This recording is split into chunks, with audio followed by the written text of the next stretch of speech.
Injustice 2 made so many steps in the right direction, moving the fighting game genre into the modern era with things like the multiverse and the gear system, while keeping the competitive integrity of the game, which I think is really important for a fighting game, obviously. And I'm hoping with MK11, we see even some more steps in that direction. MK11 is probably under production right now. NetherRealm is never going to tell us whether that's true or not, but I would imagine that it has to be true. Mortal Kombat 11 is almost definitely being worked on right now. And there was even an interview with Ed Boon recently where somebody asked him if MK11 was being worked on, and he said that obviously he can't say anything, but there's a very clear pattern based on the way they released games. And he's obviously talking about how, so far, at least the pattern goes Injustice, Mortal Kombat, Injustice, Mortal Kombat. So that means Mortal Kombat is next, and I wanted to talk about some things that I think should be added to Mortal Kombat 11 in order to make it a better experience for everyone. So this is going to be coming from a place of features. I'm not going to be talking about gameplay mechanics because, in all honesty, I don't feel comfortable enough talking about balance and gameplay mechanics for Mortal Kombat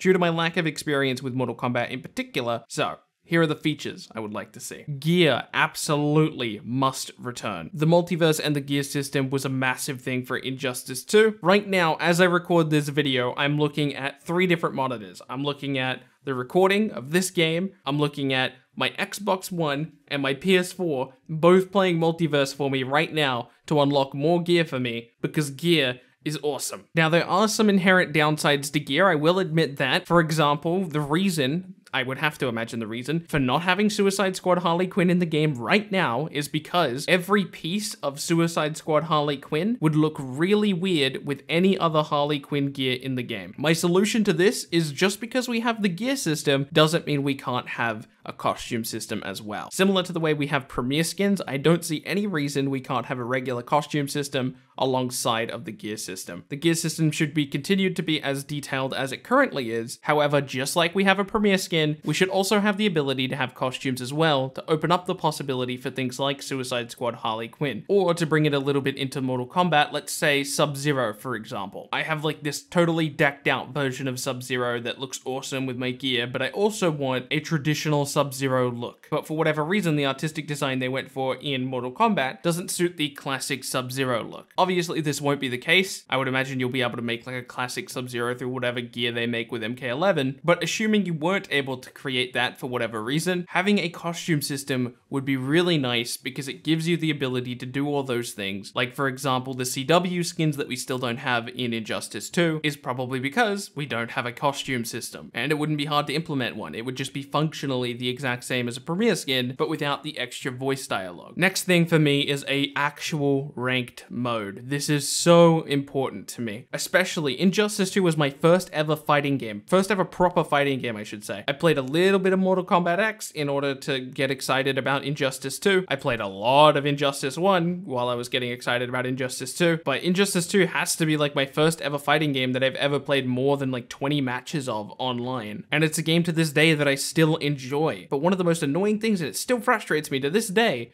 about Injustice 2 is I have no way of telling if I've improved. Assuming I started off at bronze when I started playing Injustice 2, for all I know, I'm still just bronze.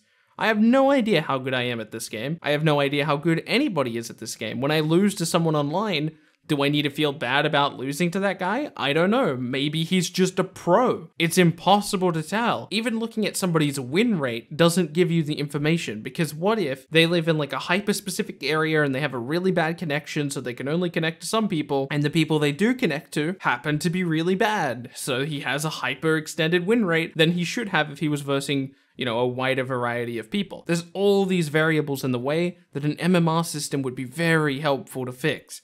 Not an MMR system based on who you match with, because that would be very difficult because queue times are already pretty long in a fighting game, but just an MMR system to show me what rank I am. I just want to know. It doesn't need to be complicated, it doesn't need to be fancy. You could just have, you know, I mean, we've got a diamond mother box system, right? So why not have, you know, bronze be the first rank and then the final rank be platinum? Or I think it's actually diamond is the most valuable mother box, or whichever one's most valuable. Just have that one be the final rank. So you've got, bronze, silver, gold, platinum, and diamond, or if it's diamond and platinum, I forget which order it goes in. That would be so good because I want to know how much I've improved. Now, it is kind of disappointing because you're going to be telling a lot of people who are bad that they are bad. And a lot of people who are bad might not know that they're bad. And I might even be one of those people, but I'd be okay with that because it gives me something to strive for. Obviously, not everyone is going to be like that because it's really hard to get excited about a game and go play it if it's telling you that you're bronze, but I would still want to know. I want to get better. I really do want to get better, and there's no way for me to know if I'm getting better. I honestly don't know. If I versed,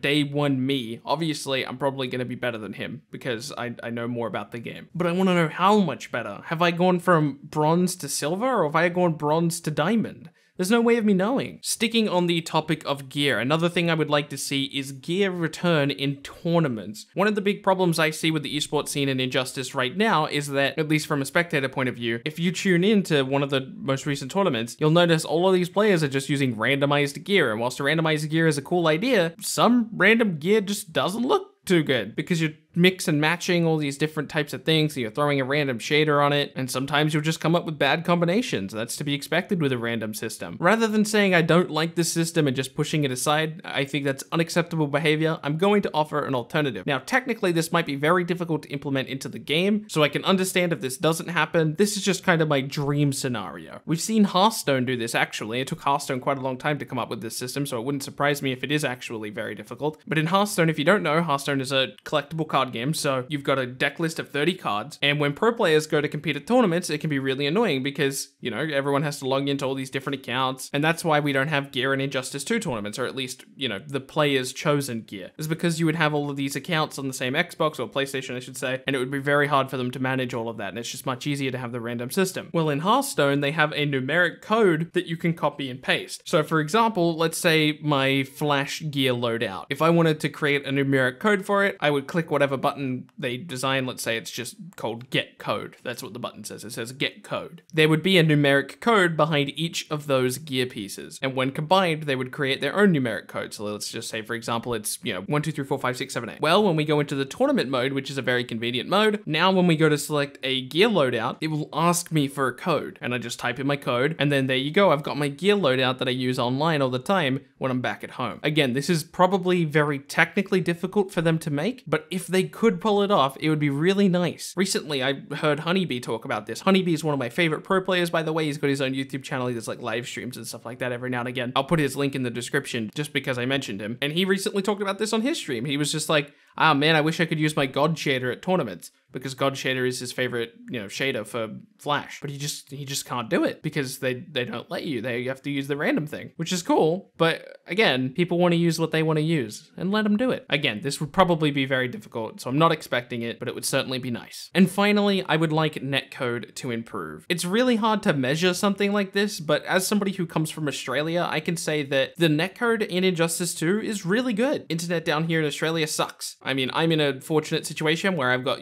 100 download and like 40 up, which is really, really, really good for Australia. My connection is slightly unstable and occasionally disconnects, but when it's actually online, it's pretty good. But what I noticed about Injustice 2 is despite the fact that they were really generous this time around in opening up the regions, there was no longer any region lock. If you don't remember, MKX had region lock, and I believe MK9 did, and I believe Injustice 1 did as well, but Injustice 2 had no region lock, which is amazing. However, even though I live in Australia and there's no region lock, I cannot play with my American friends. This is not because of region locking, it's because of the unstable connection. This is unique to Injustice 2. I can play Killer Instinct with my American friends, I can play Brawlhalla with my American friends, I can play Street Fighter with my American friends, and I can play Marvel vs. Capcom Infinite with my American friends. This is something that I believe NetherRealm can do better. However, netcode is incredibly complicated, and it's something that would require a lot of time to fix, and it's such a niche problem. Everybody else, if you ask them about Injustice 2 servers and netcode, they're going to say that it feels really good. And it's true, it feels really good when it works, but I can't connect to my American friends, and I'd really like to see that change because most of my friends are American, and being from Australia, it makes it really difficult to play with them. In fact, I say it's really difficult. I mean, it's actually literally impossible for me to play with them. Well, thank you for hearing out my thoughts on MK11. If you like this type of video, you want me to talk a little bit more about future possibilities for MK11, I might do some type of wish list for a roster or even a prediction list for a roster. I don't think I'd do a good prediction list if I'm being entirely honest. I do not know enough about Mortal Kombat, but I would give it a go if that's what you were interested in. Let me know in the comment section below. Thank you guys so much for all the support recently. My name has been Bilbzy, and I will see you in tomorrow's video.